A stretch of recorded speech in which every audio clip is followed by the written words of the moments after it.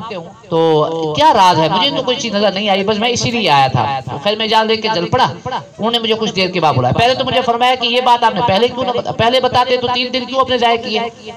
پھر میں جب جانے لگا تو مجھے بلایا واپس اور فرمایا لگے ہاں بیٹا مجھے ایک بات یاد آ گئی ہے. میں ایک آپ سے سنتا ایک سادہ سا امتی ہوں اور ایک سادہ سا مسلمان ہوں. کوئی لمبی نیکی، کوئی لمبے چوڑے اعمال تو میرے نامہ اعمال میں ہے نہیں، لیکن ایک بات ہے شاید وہ میری نیکی اللہ کی بارگاہ میں مقبول ہو. وہ یہ ہے کہ میرا دل ہر مسلمان کے بارے میں صاف. کہیے سبحان اللہ زور سے. میرا دل ہر مسلمان کے بارے میں صاف ہے. میں رات کو سونے سے پہلے ہر مسلمان کو اللہ کی رضا کے لیے معاف کر کے سوتا ہوں. تو صحابی تھے، نوجوان تھے اور یہ عالم تھے، صاحب علم تھے. یہ چیخ پڑے، فرمایا عرض کرنے لگے کہ ہاں یہی تو وہ نیکی ہے، یہی تو وہ آپ کی نیکی ہے جو اللہ کی بارگاہ میں مقبول ہو گئی اور اللہ کے محبوب صلی اللہ علیہ وسلم کی سچی زبان سے اتنی بڑی بشارت سنائی گی آپ کے لیے. ہاں تو بھائیو مسلمان کے بارے میں دل صاف رکھنا یہ بہت بڑی عظیم نیکی ہے. بخاری شریف روئے زمین پر قرآن مجید کے بعد سب سے صحیح کتاب اصح الکتب بعد کتاب اللہ، جس کے بارے میں فرمایا روئے زمین پہ اللہ کی کتاب کے بعد سب سے صحیح کتاب بخاری شریف. نام تو سنا ہے نا آپ نے؟ بخاری شریف بہت بڑی مقدس کتاب ہے اور اس میں اللہ کے محبوب صلی اللہ علیہ وسلم کی ساری باتیں جمع فرمائی گئی اور ساری باتیں صحیح، سارے احادیث صحیح بخاری شریف کے. اس میں ایک صحیح حدیث بخاری شریف کی یہ ہے، آپ نے ارشاد فرمایا لا يحل لمسلم ان يهجر اخاه فوق ثلاث فمن هاجر اخاه فوق ثلاث فمات دخل النار. فرمایا کسی مسلمان کے لیے یہ حلال نہیں ہے کہ اپنے مسلمان بھائی سے بغیر کسی شرعی عذر کے خامخواہ بات چھوڑ دے، منہ اپنا بند کر لے، اپنی زبان بند کر کے رکھے. یہ کسی مسلمان کے لیے حلال نہیں ہے. یہ نہیں فرمایا کہ جائز نہیں ہے، چھوٹی بات ہے، بڑی بات ہے، حلال نہیں یعنی حرام ہے یہ چیز کہ خامخواہ بات چھوڑ دے. فمن ہاجر اخاہ فوق ثلاث، فرمایا جس نے 3 دن یا 3 دن سے زیادہ بات چیت چھوڑ دی، فمات دخل النار، اسی حال میں مر گیا تو سیدھا جہنم کی آگ میں جائے گا، سیدھا جہنم کی آگ میں جائے گا. یہ کوئی معمولی بات ہے؟ آج ذرا سی بات پہ کوئی بات نہیں ہے، چھوٹی چھوٹی بات پہ سکے بھائی آپس میں بات چیت چھوڑی، بھائی بہن کی آپس میں گفتگو ختم، ماں باپ کے ساتھ تعلقات ہمارے ختم، قریبی رشتہ داروں کے ساتھ بات ختم، کوئی بات ہی نہیں ہے. زمین پہ تھوڑا سا جھگڑا اور گھر میں کوئی بیوی بچوں کی کوئی بات ہو گئی، آپس میں ذرا سی بات ہو گئی اور ہم نے کئی مہینوں تک ایک دوسرے کا چہرہ دیکھنا گوارا نہیں ہے، بات چیت ختم ہے اور انسان اتنی نیچے تک چلا جاتا ہے کہ حیرت ہوتی ہے. میرے ایک بزرگ ہیں یہاں سعدکاباد میں، ایک معروف مسجد کے شہر کے امام خطیب ہیں. انہوں نے مجھے کہا کہ بتایا کہ میرے جماعتی ہیں، دونوں نیک آدمی ہیں، نمازی ہیں، باریش ہیں، لیکن کہتے ہیں کہ زمین کا ایسے معمولی سا تنازع ہوا اور چھوٹی سی بات کی وجہ سے اتنا معاملہ ان کا آپس میں گھمبیر ہوا کہ ایک دوسرے سے بات چیت ختم، حتیٰ کہ ایک بھائی کا بیٹا فوت ہو گیا تو دوسرا بھائی جنازے میں بھی نہیں آیا، اس کی تعزیت کے لیے بھی نہیں آیا بھائی کے پاس. اندازہ کر یہ کیا مسلمان کی شان ہے. ہم مسلمان ہیں، ہم سچی بات یہ ہے کہ نام کے ہی مسلمان ہیں بس. جب مسلمان کا دل ہی صاف نہیں ہے تو اس کا کیا اسلام ہے. اللہ کے محبوب صلی اللہ علیہ وسلم نے صحابہ کے سامنے ایک موقع پر فرمایا کہ میں تمہیں ایسی نیکی نہ بتا دوں جو نماز سے بھی افضل، روزے سے بھی افضل، صدقہ سے بھی افضل، جہاد سے بھی افضل اور اللہ کے ذکر سے بھی. صحابہ حیران ہو، یا رسول اللہ اتنی بڑی نیکی، فرمایا تمہیں پتہ ہے سب سے بڑی نیکی کون سی؟ صحابہ اکرام نے اپنے سوچ کے مطابق کچھ نیکی فرمایا نہیں ان سے بھی بڑی نیکی، ان سے بھی بڑی نیکی. کیا ہے وہ؟ آپ نے فرمایا اصلاح ذات البین، 2 مسلمان کے درمیان صلح کروانا، 2 مسلمان کے درمیان صلح کروانا، یہ سب سے بڑی نیکی ہے. اور فرمایا والفساد ذات البین ہی الحالقہ، مسلمانوں کے درمیان پھوٹ ڈالنا، ان کے درمیان جھگڑے کروانا، ان کے دل میں بغض اور کینہ ڈالنا، فرمایا یہ تو انسان کے دین کو موڑ دینے والی ہے. جیسے مشین آپ رکھیں سر کے بالوں کو صاف کر دیتی ہے، تو فرمایا کہ آپس کا اختلاف، آپس کی پھوٹ، آپس کے جھگڑے یہ انسان کے دین کو ایسے موڑ دیتے. تو بھائیو ہم طے کریں کہ ہم نے رمضان مبارک کے اندر زبان کی حفاظت کرنی، اپنے دل کو صاف رکھنا ہے اور اپنے وقت کو ضائع نہیں کرنا. ہاں موبائل کو بالکل چھوڑنے کا کم از کم. رمضان مبارک کے مہینے میں ہم نے موبائل کو نہیں دیکھنا. رمضان مبارک میں 5 نمازیں تکبیر اولیٰ کے ساتھ پڑھنی ہے اور خواتین حضرات وقت پر ساری نمازیں پڑھیں. ہاں اور طے کریں کہ انشاءاللہ ہم نے زیادہ سے زیادہ قرآن مجید کی تلاوت کرنی ہے، خوب قرآن مجید کی تلاوت. رمضان مبارک میں سب سے بڑی نیکی قرآن کی تلاوت ہے.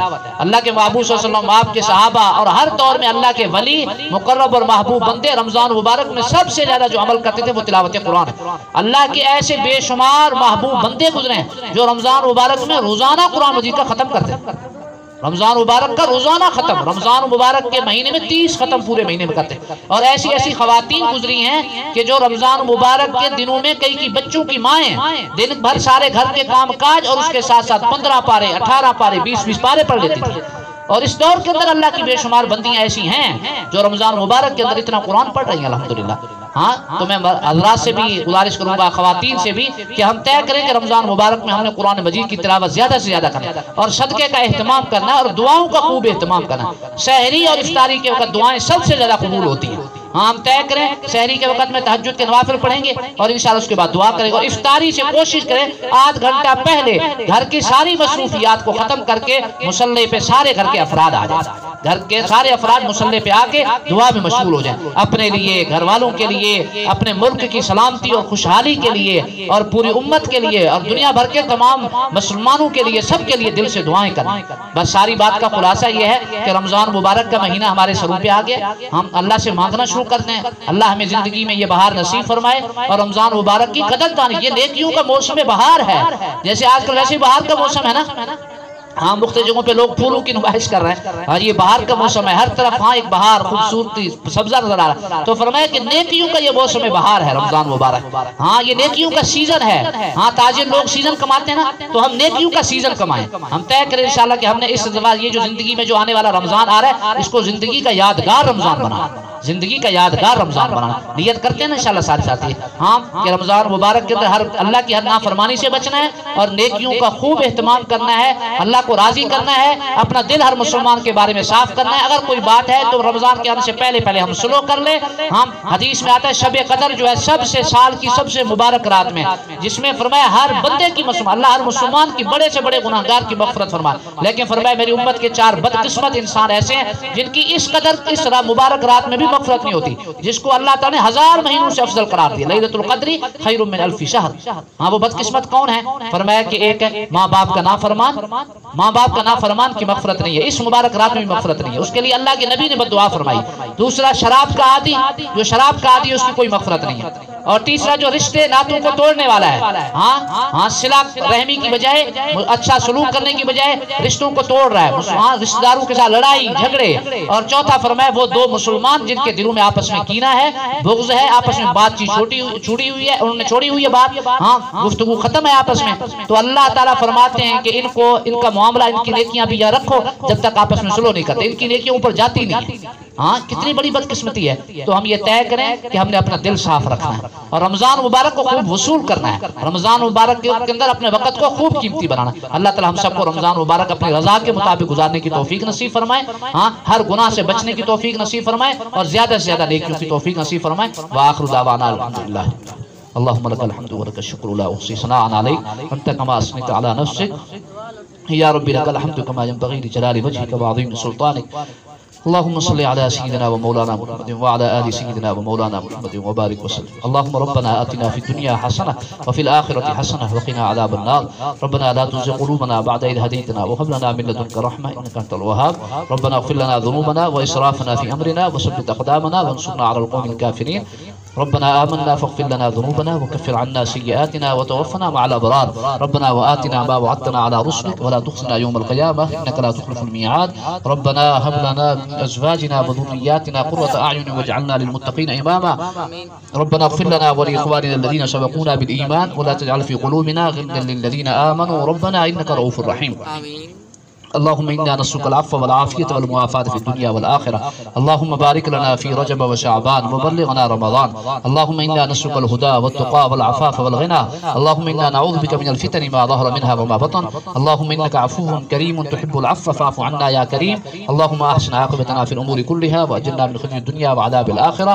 اللهم اغفر لنا وللمؤمنين والمؤمنات والمسلمين والمسلمات الأحياء منهم والأموات. اللهم إنا نسألك من خير ما سألك منه نبيك محمد صلى الله عليه وسلم، ونعوذ بك من شر ما استعاذ نبيك محمد صلى الله عليه وسلم، وأنت المستعان وعليك البلاء ولا حول ولا قوة إلا بالله. ربنا تقبل منا إنك أنت السميع العليم وتب علينا إنك أنت التواب الرحيم. وصلى الله تعالى على خير خلقه محمد وآله وصحبه أجمعين. آمين آمين آمين برحمتك يا أرحم الراحمين. آمين.